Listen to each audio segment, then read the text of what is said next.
Assalamualaikum warahmatullahi wabarakatuh. Perkenalkan, nama saya Regina, NIM 855747777. Saya akan mensimulasikan pembelajaran terpadu di SD kelas 5, tema 2, subtema 1, pembelajaran ke-1, hasil dari RPP ketiga. Assalamualaikum, selamat pagi anak-anak. Bagaimana kabarnya hari ini? Sehat semua ya? Alhamdulillah. Hari ini siapa yang tidak hadir? Sepertinya hadir semua ya. Sebelum belajar, mari kita berdoa terlebih dahulu. Seperti biasa, yang berangkatnya paling awal, dia yang memimpin doa. Jadi hari ini siapa yang berangkat paling pertama? Oh iya, Rizka. Untuk Rizka dimohon untuk memimpin doa terlebih dahulu. Ibu ingatkan kembali ya untuk selalu mengutamakan sikap disiplin saat belajar, agar sampai dewasa kita selalu disiplin supaya tercapai cita-cita kita semua. Agar belajar makin semangat, kita nyanyi lagu Garuda Pancasila terlebih dahulu yuk. 1, 2, 3. Nah, sebelum pembelajaran hari ini dimulai, Ibu minta kalian membaca buku selama 20 menit. Waktunya dimulai dari sekarang. Sekarang kalian buka buku tema 2 tentang udara bersih bagi kesehatan. Nah, pada tema kali ini kalian diharapkan dapat memahami tentang pentingnya udara bersih bagi kesehatan dan pernapasan pada hewan dan juga manusia. Ibu minta kalian menulis pertanyaan yang ingin kalian ketahui tentang udara bersih serta pernapasan pada hewan dan manusia. Lalu pertanyaan tersebut ditempel pada dinding kelas dan kalian dapat menuliskan jawaban di bawah kertas-kertas sepanjang proses pembelajaran pada tema ini. Seperti ini contohnya. Sekarang coba kalian amati gambar pada halaman 1. Setelah kalian amati, Ibu akan menunjuk 2 atau 3 siswa untuk cerita ke depan kelas secara bergantian. Ibu mau bertanya, ada makhluk apa sajakah yang kalian lihat pada gambar tersebut? Apakah ada burung? Tidak ada ya. Lalu ada apa saja itu? Iya, benar. Ada manusia, ada kambing, ada ayam, dan juga ada itik. Lalu apa perbedaan makhluk hidup yang ada di gambar tersebut? Ada yang bisa jawab? Iya, Helen. Apa jawabannya? Iya, benar sekali. Perbedaannya dari anggota tubuh, cara berjalannya, jenis makanannya, tempat tinggalnya, dan sebagainya. Lalu apa pula persamaannya? Ada yang bisa jawab nggak? Iya, Rafa, apa persamaannya? Benar, mereka semua membutuhkan makanan, bernapas, tempat tinggal, dan sebagainya. Lalu, apakah semua makhluk hidup itu membutuhkan oksigen? Tentu saja, semua makhluk hidup itu membutuhkan oksigen. Lalu bagaimana sih proses pengambilan oksigen oleh makhluk hidup itu? Cara proses pengambilan oksigen pada makhluk hidup itu berbeda-beda ya anak-anak. Pada tema ini nanti kita akan mempelajarinya satu persatu. Lalu apa yang harus kita lakukan supaya ketersediaan oksigen itu tetap terjaga?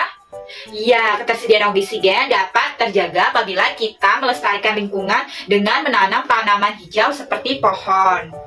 Sekarang kalian buka buku halaman 2 yang berjudul Dayu dan Ikan Hias. Setelah membaca, kalian perhatikan peta pikiran yang ada halaman 3. Kalian jawab pertanyaan setiap kotak tersebut. Lalu kalian mempresentasikan peta pikiran yang kalian buat tadi di depan kelas secara bergantian. Sekarang coba kalian amati kembali teks bacaan Dayu dan Ikan Hias tadi. Pada paragraf kedua teks bacaan tersebut tertulis bahwa mulut ikan-ikan itu terbuka dan menutup, seolah-olah ikan-ikan tersebut selalu menelan air. Siapa di sini yang pernah memperhatikan kejadian mulut ikan yang membuka dan menutup? Semua hampir pernah melihat ya. Coba kalian tulis pendapat kalian mengenai alasan mengapa ikan selalu membuka dan menutup mulutnya. Setelah itu, Ibu akan menunjuk beberapa di antara kalian untuk membacakan pendapat yang kalian dapatkan tadi. Sekarang kalian buka buku halaman 4. Kalian cermati teks bacaan tersebut tentang pernapasan pada hewan. Di situ ada cacing tanah, ada serangga, ada ikan, ada hewan amfibi, ada reptil, dan ada mamalia. Ibu akan menjelaskan sedikit tentang pernapasan pada hewan tadi. Yang pertama ada cacing. Cacing itu tidak memiliki alat pernapasan khusus. Nah, cacing itu bernapas melalui permukaan kulit. Di antara kalian pasti ada yang pernah memegang cacing kan? Nah, pasti kalian lihat pada kulit cacing selalu basah dan berlendir. Itu untuk memudahkan penyerapan oksigen dari udara. Oleh karena itu, cacing selalu menyukai tempat lembab, yaitu tanah, untuk menjaga supaya kulit tubuhnya selalu basah dan berlendir. Yang kedua, ada sistem pernapasan pada serangga. Alat pernapasan serangga itu berupa trakea, yaitu sistem tabung yang memiliki banyak percabangan di dalam tubuh. Percabangan trakea itu disebut trakeola. Trakea mengedarkan oksigen langsung ke semua sel tubuh dan organ, serta menyerap karbon dioksida dari semua sel tubuh untuk dibuang. Yang ketiga, sistem pernapasan pada ikan. Ada yang tahu ikan bernapas menggunakan apa? Iya, benar sekali. Ikan bernapas menggunakan insang. Untuk memperoleh cukup oksigen, mulut ikan dan insang bekerja bersama-sama seperti pompa isap air. Pertama-tama, tutup insang menutup secara bersamaan, mulut terbuka, dan dinding mulut mengembang. Nah, saat itulah air terisap masuk. Lalu yang kedua, rongga mulut menyempit dan mulut menutup. Secara bersamaan, tutup insang terbuka. Akibatnya air keluar dari mulut dan melewati insang. Dan saat itulah oksigen dari dalam air terserap dan karbon dioksida dikeluarkan. Yang keempat, alat dan sistem pernapasan pada hewan amfibi. Hewan amfibi itu apa sih anak-anak? Ada yang tahu? Iya benar, kecebong atau katak. Nah, saat masih berupa kecebong, katak itu hidup di dalam air bernapas menggunakan insang. Setelah umur 9 hari, kecebong bernapas menggunakan insang dalam. Lalu, insang dalam akan menyusut seiring mulai berfungsinya paru-paru. Dan katak muda tumbuh menjadi katak dewasa, lalu katak dewasa bernapas menggunakan paru-paru dan permukaan kulit. Yang kelima, alat dan sistem pernapasan pada reptil. Ada yang tahu contoh reptil itu apa saja? Iya benar, contohnya itu ada ular, kadal, cicak, buaya, biawak, dan masih banyak lagi. Reptil itu bernapas menggunakan paru-paru. Udara masuk melalui hidung, lalu ke batang tenggorokan, lalu masuk ke dalam paru-paru. Yang keenam, alat dan sistem pernapasan pada burung. Ada yang tahu burung itu bernapas menggunakan apa? Iya benar, burung itu bernapas menggunakan paru-paru. Paru-paru burung itu terletak di dalam rongga dada. Burung menghirup udara sebanyak-banyaknya saat tidak terbang. Lalu sebaliknya, saat terbang, burung tidak menghirup udara. Udara itu dihembuskan dari kantong udara ke dalam paru-paru. Yang terakhir, alat dan sistem pernapasan pada mamalia. Mamalia itu apa sih anak-anak? Iya benar, hewan yang menyusui anaknya. Ada dua jenis mamalia, yaitu mamalia darat dan mamalia air.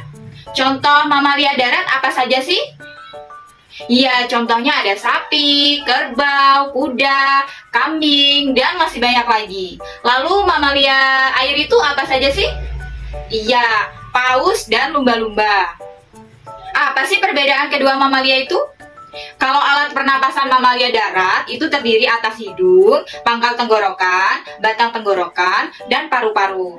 Dan sedangkan pada mamalia air, hidungnya dilengkapi dengan katup. Saat mamalia tersebut menyelam, katup akan menutup. Sebaliknya, saat mamalia tersebut muncul ke permukaan air, katup itu terbuka. Saat itulah mamalia air tersebut akan menghirup oksigen dan mengeluarkan karbon dioksida dan uap air. Jadi itu pembahasan tentang sistem dan pernapasan pada hewan. Ibu sarankan kalian membuat catatan kecil agar kalian mengingat kembali tentang organ-organ pernapasan setiap jenis hewan.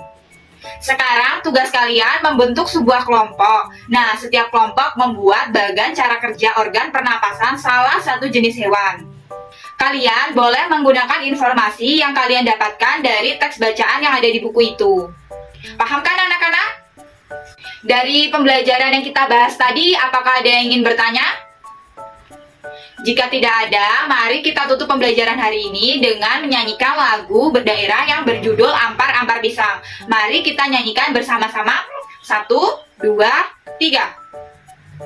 Sebelum kita akhiri pembelajaran hari ini, mari kita berdoa terlebih dahulu. Untuk Rizka dimohon untuk memimpin doa.